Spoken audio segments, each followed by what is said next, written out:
As the last rays of the sun disappeared behind the mountains, the small town of Millfield became enveloped in darkness. Emma had always been scared of the dark, but tonight was different. She couldn't shake the feeling that something was watching her, lurking just beyond the reach of the dim streetlights. She hurried down the deserted streets, her footsteps echoing loudly in the silence. The hairs on the back of her neck stood on end as she heard a low growl, almost like a warning. She quickened her pace, trying to put as much distance between herself and the source of the noise as possible. Suddenly, she stumbled and fell to the ground. Her flashlight flickered and went out, leaving her in total darkness. She scrambled to her feet and tried to run, but she couldn't see where she was going. She felt something brush past her, a cold breath on the back of her neck. She screamed, but no sound came out. Then, she heard it.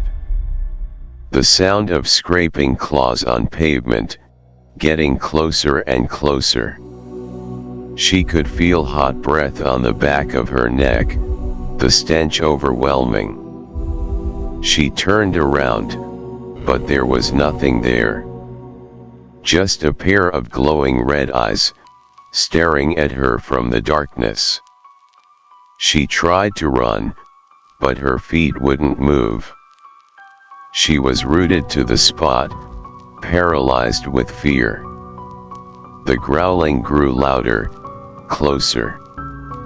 The eyes moved, circling her, closing in.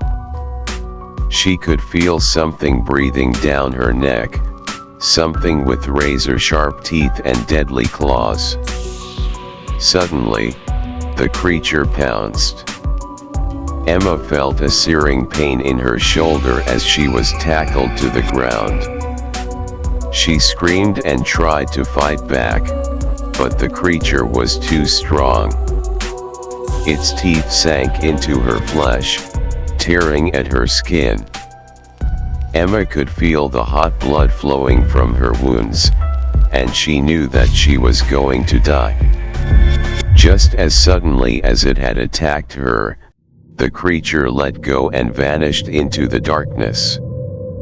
Emma was left lying on the ground, bleeding and alone. She knew that she was going to die, but she didn't want to die alone. She tried to call out for help, but her voice was weak and hoarse. As she lay there, she heard something approaching her. At first, she thought it was the creature returning to finish her off. But as it got closer, she realized that it was something else. Something even more terrifying. It was a pack of creatures, all with glowing red eyes and razor-sharp teeth. They circled her, their growling growing louder and more intense. Emma could feel them closing in on her, ready to finish her off. She knew that she was going to die, but she didn't want to die like this. Suddenly, she heard a voice in her head. It was a voice that she had never heard before, but it was clear and commanding. It told her to fight, to not give up. She mustered all of her strength and fought back against the creatures. At first, she was afraid and weak, but as she fought, she felt something inside of her awaken. It was a strength that she had never known before. She fought with all of her might, tearing at the creatures with her bare hands. Finally, after what seemed like an eternity, the creatures retreated into the darkness, their glowing red eyes disappearing from sight. Emma was left lying on the ground, battered and broken, but alive. She knew that she would never forget what had happened to her that night. She would always be afraid of the dark, and she would always remember the voice that had spoken to her. It had saved her life. If you like our story, please like, share and do subscribe to our channel.